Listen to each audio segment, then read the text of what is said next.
Hello, my book buddies. Welcome back to my channel. Today I am bringing you my Boookathon TBR. So Boookathon is a readathon that is hosted. The main host is Keisha from A Book Like You, but the last couple of times that Keisha has hosted Boookathon, she has brought in a couple of co-hosts. So Keisha from A Book Like You is the ringleader, you could say. And then Gwen from Lavender Mud on Instagram and Gwen Kingsingler. I'm sorry, Gwen, if I am butchering your name, I'm sorry. She is a co-host, and so is Gabby from Gabbing About Books. And what happens is it's a week-long readathon of spooky middle grade books. There will be reading sprints. There will be book discussions. There will be photo prompts. There are book prompts. And so I am bringing you what I will be reading for the Boookathon this fall. So first off, the Boookathon will take place October 16th through the 22nd. I'm just using my phone so that I can get the information correct. And there will be a group read for Boookathon. And so let's start off with the first prompt, which is a bird is on the cover of the book. Now keep in mind, these are all middle grade spooky books. So the book I chose for a bird on the cover is The Sleepover by Michael Regina. And because I have so many other books that I plan to read in October, I'm trying to make the Boookathon TBR a little easier on myself. So the 3 book prompts, I chose a graphic novel for each of them so that I am guaranteed to get through those prompts. So the first one is The Sleepover by Michael Regina. So this book, it says, when the Russo family returns home from vacation to discover their nanny, Ruby, has unexpectedly passed away, Matthew takes the news the hardest. After weeks of reeling, his 3 best friends decide to cheer him up with a night of junk food, prank calls, and scary movies. What more is there to ask for?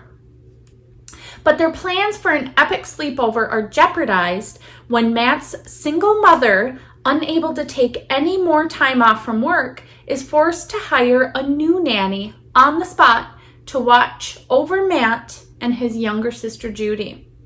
Miss Swan, however, is all too happy to have the boys over. She actually seems like the perfect babysitter, letting the kids eat whatever they want and mostly leaving them alone. But there's something about her Matt doesn't trust. He even begins to fear she could be the witch from the local legend. Is he just having a hard time dealing with Ruby's passing? Or are Matt and his horror buff friends in for the fright of their lives as they come face to face with a real monster? So the graphics in here are like a little darker. There's birds too throughout the book. So a little dark, and I have actually heard people really like this graphic novel, so I'm excited to give that a try. So that's going to be the book I chose for a bird on the cover prompt, The Sleepover by Michael Regina. The next prompt is a book with the word in the title that deals with death. So I am going to read The Ghoul Next Door by Cullen Bunn. So the word would be ghoul for a word to deal with death. Again, it is a graphic novel. So we're following 11-year-old Gray, who lives in the legend-haunted New England town of Anders Landing. And he can't help but feel like a pair of eyes are watching his every move. He even starts to discover odd, gruesome gifts left for him, like little bits and pieces taken from the graveyard. Items like art carved from bones, or jewelry made from hopefully not human remains. Soon, Gray is caught up in something bigger than he could have ever imagined. He finds himself drawn into a strange mystery involving a race of reclusive subterranean creatures, ghouls, the eaters of the dead. Turns out his secret admirer is a ghoul named Lavinia. Gray and Lavinia prove that friendship can go beyond the grave. The only problem is their friendship breaks traditions, and the punishment is a fate worse than death. Oh, that's creepy. So that is my book that I chose for the prompt of the title with a word associated with death in it. The Ghoul Next Door by Cullen Bunn. So that'll be great. Okay. The third book prompt is that it is set in October. So this is a brand new book, and Keisha's actually read it, and she said that it's like her new favorite graphic novel, and it's called Misfit Mansion by Kay DeVault. And this takes place during a fall harvest. So most fall harvests take place in October. There are some in August, but I'm reaching for this one. I'm going to say this fall harvest is in October. So this book says that despite her monstrous appearance, Iris has never felt like she belongs in a mansion filled with kelpies and gorgons and unicorns. She longs to find a family. Unfortunately, she and her fellow housemates are trapped in a foster home for horrors run by former paranormal investigator Mr. Holloway. So when a human boy named Matthias manages to break the house's locking spell, Iris and the other monsters are set free upon the town of Dead End Springs. Finally, a chance to find a real home. What Iris doesn't know is that Matthias is also a paranormal hunter, the kind who seeks to capture and destroy the horrors, or that there are other dangers ahead. As Iris searches for a home, she makes human friends, explores a brand new world, and stumbles upon a dark secret that Holloway has kept locked in the basement of the house. Will this long, slumbering mystery destroy the family Iris so desperately seeks? That sounds really good. And there are so many great, vibrant fall colors in this book. I can't wait. So my book to fulfill the prompt of takes place in October is Misfit Mansion by Kay DeVault. Okay, so the last book item is the group read. So the group read they picked also takes place in October.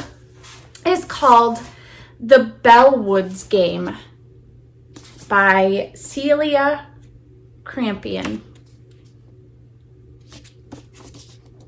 That is such a beautiful cover. Okay, so the summary says, everyone knows Fall Hollow is haunted. It has been ever since Abigail Snook went into the woods many years ago, never to be seen again. Since then, it's tradition for the 6th graders at Beckett Elementary to play the Bellwoods Game, in which 3 kids are chosen to go into the woods on Halloween night. Whoever rings the bell there wins the game and saves the town for another year. But if Abigail's ghost captures all the players first, the spirit is let loose to wreak havoc on Fall Hollow. Or so the story goes. Now that it's Bailey's year to play, she can finally find out what really happens. And legend has it, the game's winner gets a wish. Maybe, just maybe, if Bailey wins, she can go back to the way things used to be before her grandma got sick and everyone at school started hating her. But is Abigail's ghost really haunting the Bellwoods?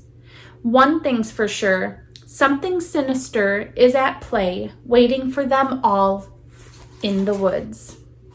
There are little graphics throughout. They're not in color, but it just helps bring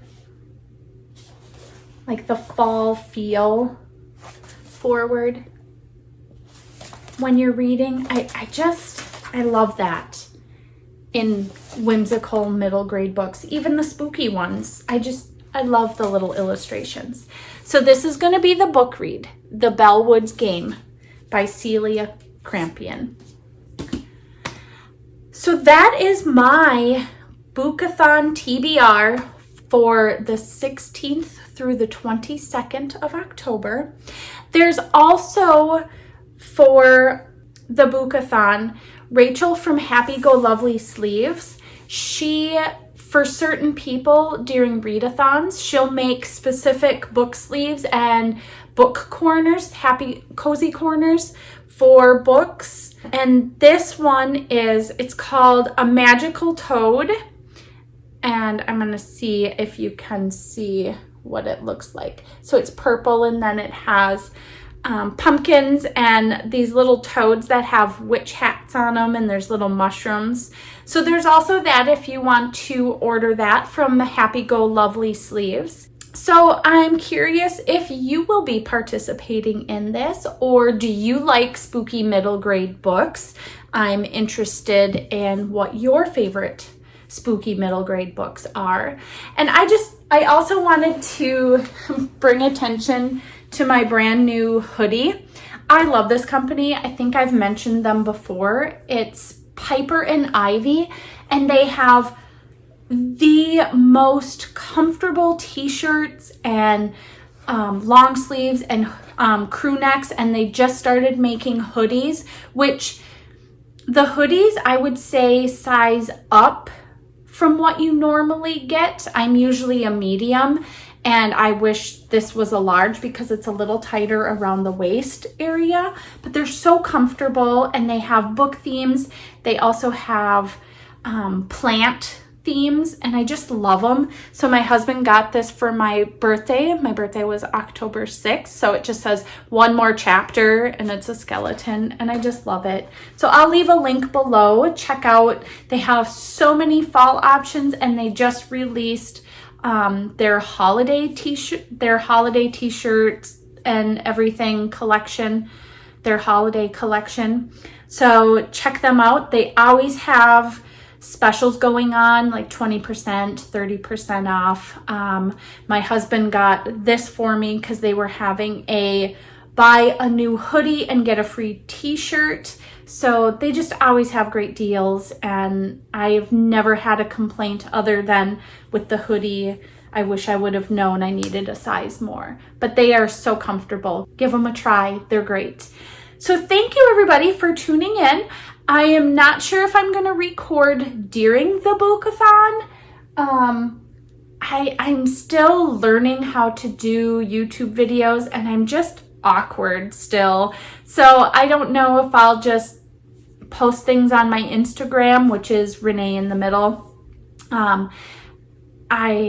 We'll see how I feel about it. But anyways, thanks for tuning in, and I hope everybody is having a great start to their autumn season, and you're having all your cozies, your warm beverages, blankets, books, fall shows. I just hope you're just enjoying it all. I am, and thank you for stopping in, and I will see you in my next video. Bye, book buddies.